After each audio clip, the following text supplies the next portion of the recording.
नमस्कार, मैं हूं निकिता और आप देख रहे हैं सत्यहिंदी.com। चलिए एक नजर डालते हैं अब तक की सुर्खियों पर। सीबीआई से पूछताछ के लिए बुलाए जाने पर जम्मू कश्मीर के पूर्व राज्यपाल सत्यपाल मलिक ने अपनी प्रतिक्रिया दी है। सत्यपाल मलिक ने ट्वीट कर लिखा कि मैंने सच बोलकर कुछ लोगों के पाप उजागर किए हैं, शायद इसलिए बुलावा आया है। मैं किसान का बेटा हूं, घबराऊंगा नहीं, सच्चाई के साथ खड़ा हूं। बता दें, सीबीआई ने भ्रष्टाचार के 2 मामलों में जम्मू कश्मीर के पूर्व गवर्नर सत्यपाल मलिक को तलब किया है। पुलवामा हमलों पर किए गए खुलासों के बाद अब जम्मू कश्मीर के पूर्व राज्यपाल सत्यपाल मलिक को सीबीआई ने 28 अप्रैल को रिलायंस इंश्योरेंस मामले में पूछताछ के लिए बुलाया है। सूत्रों के अनुसार सत्यपाल मलिक से जम्मू कश्मीर में 2 परियोजनाओं में कथित अनियमितताओं के संबंध में 2 मामले दर्ज किए थे। ये मामले तब दर्ज किए गए थे जब सत्यपाल मलिक जम्मू कश्मीर में राज्यपाल थे। माना जा रहा है कि यह पूछताछ रिलायंस बीमा मुद्दे पर होगी। वह योजना जिसे आरएसएस और भाजपा नेता राम माधव कथित तौर पर मलिक को जम्मू कश्मीर के राज्यपाल के रूप में पारित करने के लिए प्रेरित कर रहे थे और जिसे मलिक ने रद्द कर दिया था।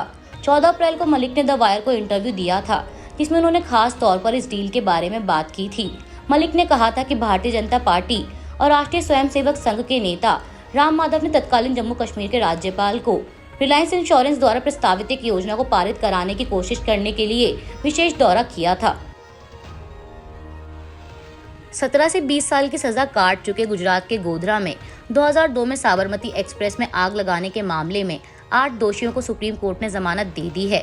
वहीं बाकी 4 दोषियों को फिलहाल जमानत देने से इनकार कर दिया, जिन्हें निचली अदालत ने फांसी की सजा दी थी। हालांकि बाद में हाई कोर्ट ने उम्र कैद में तब्दील कर दिया था। सुप्रीम कोर्ट में चीफ जस्टिस डीवाई चंद्रचूड़ और जस्टिस पीएस नरसिम्हा की बेंच ने गोधरा मामले में फैसला किया है। बता दें, 2002 के गोधरा में साबरमती एक्सप्रेस ट्रेन में आग लगाकर 59 लोगों को जिंदा जलाए जाने के मामले में आजीवन कारावास की सजा काट रहे अब्दुल रहमान धनतिया, अब्दुल सत्तार इब्राहिम गद्दी समेत कुल 27 दोषियों की तरफ से दाखिल जमानत याचिका पर सुनवाई की गई। हरियाणा सरकार द्वारा पंजाब और हरियाणा हाई कोर्ट को प्रस्तुत किए जाने के बाद ही रॉबर्ट वाड्रा डीएलएफ भूमि सौदे में नियमों या विनियमों का कोई उल्लंघन नहीं पाया गया। हरियाणा के मुख्यमंत्री के ओएसडी जवाहर यादव ने शुक्रवार को कहा कि सरकार ने रॉबर्ट वाड्रा को कोई क्लीन चिट नहीं दी है जमीन घोटाले के मामले में और कांग्रेस झूठी अफवाहें फैला रही है। हमें पूर्व सीएम ओपी चौटाला की संलिप्तता नहीं मिली। हम यह नहीं कह रहे हैं कि घोटाला नहीं हुआ। महेश राहत के बाद रॉबर्ट वाड्रा ने कहा कि एजेंसियों ने मेरी कंपनियों पर छापा मारा, यहाँ तक कि दीवारों को भी तोड़ दिया, यह मानते हुए कि उनमें चीजें छुपी हुई हैं। उन्होंने मुझसे कई दिनों तक पूछताछ की, 100 नोटिस भेजे, अवैध कर मांगे कि अन्यथा वे मेरी संपत्ति और संपत्तियों को कुर्क कर लेंगे। 20,000 से अधिक दस्तावेज ले गए और 1 दशक से अधिक समय से नोटिस के बाद भी कर नोटिस भेजना जारी रखेंगे। मैं पूरी तरह से सहयोग करना जारी रखता हूं और मुझसे पूछी गई सभी जानकारी प्रदान करें, भले ही मुझे सच्चाई पता हो। उन्होंने आगे कहा कि झूठे आरोपों से निपटने और कई कार्य संबंधों को खोने और सरकार की गलत सूचनाओं और इसे ले जाने वाले मीडिया प्रचार से पस्त होने के कई साल हो गए हैं। मैं उम्मीद करता हूँ कि ऐसा किसी और के साथ ना हो। राजनीति का प्रतिशोधी तरीका देश के लिए जहरीला होता है। बता दें, बुधवार को उच्च न्यायालय के समक्ष रखे गए अपने हलफनामे में सरकार ने कहा कि स्काईलाइट हॉस्पिटैलिटी ने 18 सितंबर 2012 को डीएलएफ यूनिवर्सल लिमिटेड को 3.5 एकड़ जमीन बेच और उक्त लेन देन में किसी भी नियम का उल्लंघन नहीं किया गया है। कल गृह मंत्री अमित शाह से मुलाकात के बाद आज पूर्व जेडीयू संसदीय बोर्ड के प्रमुख उपेंद्र कुशवाहा ने कहा कि 2024 के लोकसभा चुनाव में प्रधानमंत्री मोदी के सामने कोई चुनौती नहीं देखते हैं। दिल्ली से लौटने के बाद पत्रकारों से बात करते हुए कुशवाहा ने बिहार के मुख्यमंत्री नीतीश कुमार के विपक्षी एकता हासिल करने के प्रयासों की भी खिल्ली उड़ाई। यह इंगित करते हुए कि जेडीयू के सर्वोच्च नेता के साथ केवल वही पार्टियां थी जिनके साथ उनका राज्य में गठबंधन था। अमित शाह से मुलाकात के बारे में पूछे जाने पर उपेंद्र कुशवाहा ने कहा कि आप सभी अटकलें लगाने के लिए स्वतंत्र हैं। मैं उतना ही खुलासा करूंगा जितना मैं उचित समझूंगा। इसके साथ साथ एनडीए में एंट्री पर कुशवाहा ने जवाब दिया और कहा कि मैं अपने आप को इस स्थिति में नहीं पाता कि अधिक विवरण प्रकट कर सकूं। समय आने पर मैं बोलूंगा। एससीओ मीटिंग के लिए पाकिस्तान के विदेश मंत्री बिलावल भुट्टो जरदारी ने कहा कि भारत में शंघाई सहयोग संगठन परिषद की बैठक में उनकी भागीदारी एससीओ के चार्टर के प्रति इस्लामाबाद की प्रतिबद्धता को दर्शाती है और इसे द्विपक्षीय संबंधों के संदर्भ में नहीं देखा जाना चाहिए। उन्होंने कहा कि हम एससीओ चार्टर के लिए प्रतिबद्ध हैं और इस यात्रा को द्विपक्षीय यात्रा के रूप में नहीं बल्कि एससीओ के संदर्भ में देखा जाना चाहिए। पाकिस्तान के विदेश मंत्रालय की तरफ से कहा गया कि बैठक में हमारी भागीदारी एससीओ चार्टर और प्रक्रिया के प्रति पाकिस्तान की निरंतर प्रतिबद्धता और पाकिस्तान द्वारा अपनी विदेश नीति की प्राथमिकताओं में क्षेत्र को दिए जाने वाले महत्व को दर्शाती हैं। यूपी के प्रयागराज में 15 अप्रैल की रात को ही माफिया अतीक अहमद और उसके भाई अशरफ की हत्या को लेकर अब आतंकी संगठन अलकायदा ने 7 पन्नों की मैगजीन जारी कर बदला लेने की धमकी दी है। अलकायदा की इस धमकी के बाद जांच एजेंसियां हाई अलर्ट पर हैं। बता दें, अरुण मौर्य, सनी और लवलेश तिवारी नाम के 3 शूटरों ने अतीक और अशरफ की मीडिया के सामने हत्या कर दी थी, जिसमें 18 राउंड गोलियां चली थीं। जम्मू कश्मीर में हुए आतंकी हमले में बड़ा खुलासा हुआ और सूत्रों से पता चल रहा है कि इस हमले को 5 आतंकियों ने अंजाम दिया है, जिसमें से 3 विदेशी हैं और 2 स्थानीय लोग हैं। इस हमले में ये बात भी सामने आई है कि कश्मीर में होने वाली G20 की बैठक से पहले खौफ फैलाने के लिए किया गया था। हमले को लेकर पुलिस ने कई लोगों को हिरासत में लिया है और पूछताछ की जा रही है। इस हमले में राष्ट्रीय राइफल्स के 5 जवान शहीद हो गए थे, जबकि 1 जवान गंभीर रूप से घायल हुआ। शहीद हुए जवानों में हवलदार मनदीप सिंह, सिपाही हरकिशन सिंह, लांस नायक कुलवंत सिंह और सिपाही सेवक सिंह पंजाब के रहने वाले थे और लांस नायक देबाशीष उड़ीसा के निवासी थे। दरअसल कश्मीर और लद्दाख में 2 बैठकें होनी थी और इस हमले से आतंकी संदेश देना चाहते थे कि कश्मीर में माहौल ठीक नहीं है।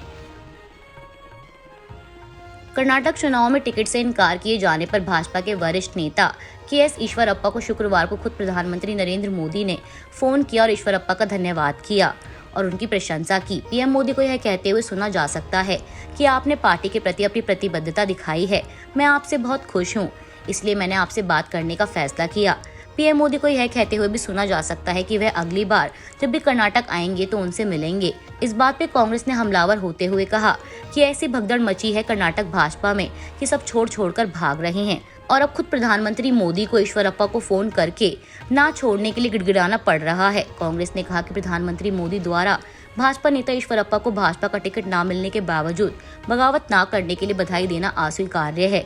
इस व्यक्ति पर 40% कमीशन की मांग करने का आरोप है और भाजपा कार्यकर्ता संतोष पाटिल द्वारा आत्महत्या करने के बाद भ्रष्टाचार के आरोपों पर इस्तीफा देने के लिए मजबूर किया गया था। ऐसे भ्रष्ट नेताओं की प्रशंसा कर भाजपा स्पष्ट संदेश दे रही है कि वे भ्रष्टाचार और अवैध गतिविधियों का समर्थन करती है। प्रधानमंत्री नरेंद्र मोदी ने वीडियो कॉन्फ्रेंसिंग के जरिए सूडान में सुरक्षा स्थिति की समीक्षा करने के लिए आज एक उच्च स्तरीय बैठक की, जिसमें अधिकारियों से सूडान में फंसे भारतीयों के लिए आकस्मिक निकासी योजना तैयार करने को कहा। इस बैठक में विदेश मंत्री एस जयशंकर, राष्ट्रीय सुरक्षा सलाहकार अजीत डोभाल, सूडान में भारत के राजदूत रविंद्र प्रसाद जायसवाल और कई अन्य वरिष्ठ अधिकारी उपस्थित रहे। पीएम मोदी ने अधिकारियों को सतर्क रहने, घटनाक्रम की बारीकी से निगरानी करने और सूडान में भारतीय नागरिकों की सुरक्षा का लगातार मूल्यांकन करने और उन्हें हर संभव सहायता देने का निर्देश दिया। प्रधानमंत्री ने सूडान के पड़ोसी देशों के साथ साथ सूडान में बड़ी संख्या में फंसे नागरिकों के साथ निकट संचार बनाए रखने के महत्व पर भी जोर दिया। गुजरात की एक विशेष अदालत ने गुरुवार को 2002 के नरोदा गांव दंगों के मामले में गुजरात की पूर्व मंत्री माया कोडनानी और बजरंग दल के पूर्व नेता बाबू बजरंगी सहित सभी 67 आरोपियों को बरी कर दिया है।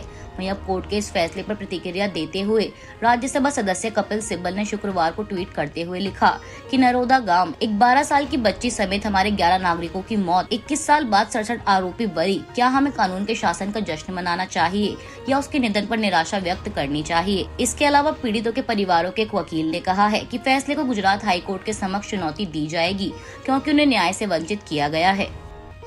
राजस्थान में सचिन पायलट और गहलोत सरकार के बीच का तनाव कम होता नहीं दिख रहा। दरअसल अब सचिन पायलट ने रामप्रसाद सुसाइड केस में गहलोत के मंत्री महेश जोशी के खिलाफ मोर्चा खोल दिया है। पायलट मृतक के परिजनों से मिले और उसके बाद निष्पक्ष जांच और कार्रवाई की मांग कर एक नया विवाद खड़ा कर दिया। आपको बता दें कि अगले कुछ महीनों में राजस्थान में विधानसभा चुनाव होने हैं। अब ऐसे में सचिन पायलट और गहलोत सरकार के बीच चल रहे मनमुटाव से कांग्रेस के लिए राज्य में मुश्किलें बढ़ सकती हैं। बता दें कि मामला जयपुर के परकोटा इलाके का है। यहाँ सचिन पायलट बीजेपी के सांसद किरोड़ीलाल मीणा के नेतृत्व में उस धरने में बैठे दिखाई दिए, जहाँ रामप्रसाद मीणा नाम के एक शख्स की खुदकुशी को लेकर इंसाफ की मांग की जा रही है। पायलट ने भी गहलोत सरकार के कैबिनेट मंत्री महेश जोशी और बाकी आरोपियों पर कार्रवाई की मांग की है। आपको बता दें कि जयपुर के परकोटा इलाके में रामप्रसाद मीणा नाम के शख्स ने 4 दिन पहले खुदकुशी कर ली। खुदकुशी से पहले उसने वीडियो जारी किया जिसमें उसने आरोप लगाया कि मंत्री महेश जोशी और कुछ अन्य लोग उसे दस्तावेज होने के बावजूद भी मकान नहीं बनाने दे रहे। वह जिस मंदिर परिसर में रह रहा था उससे भी उसे बाहर निकालने की कोशिश कर रहे हैं। वहीं 3 दिन से मृतक रामप्रसाद मीणा के परिजन उसके शव के साथ धरने पर हैं, जिसे बीजेपी भरपूर समर्थन दे रही है। और इसे पायलट के समर्थन मिलने के बाद सियासत गर्मा गई है, क्योंकि पायलट इस मामले में अपनी ही सरकार के खिलाफ एक बार फिर मुखर हैं। आज आईपीएल में चेन्नई के एम ए चिदम्बरम स्टेडियम में सनराइजर्स हैदराबाद और चेन्नई सुपर किंग्स आमने सामने हैं। चेन्नई सुपर किंग्स ने टॉस जीतकर गेंदबाजी चुनी थी और सनराइजर्स हैदराबाद को पहले बल्लेबाजी के लिए आमंत्रित किया था। वहीं सनराइजर्स हैदराबाद की टीम ने पहले बल्लेबाजी करते हुए अपने 20 ओवरों में 7 विकेट खोकर 134 रन बनाए हैं। अभी के लिए बस इतना ही। बाकी की खबरों के लिए जुड़े रहिए सत्यहिंदी.com के साथ।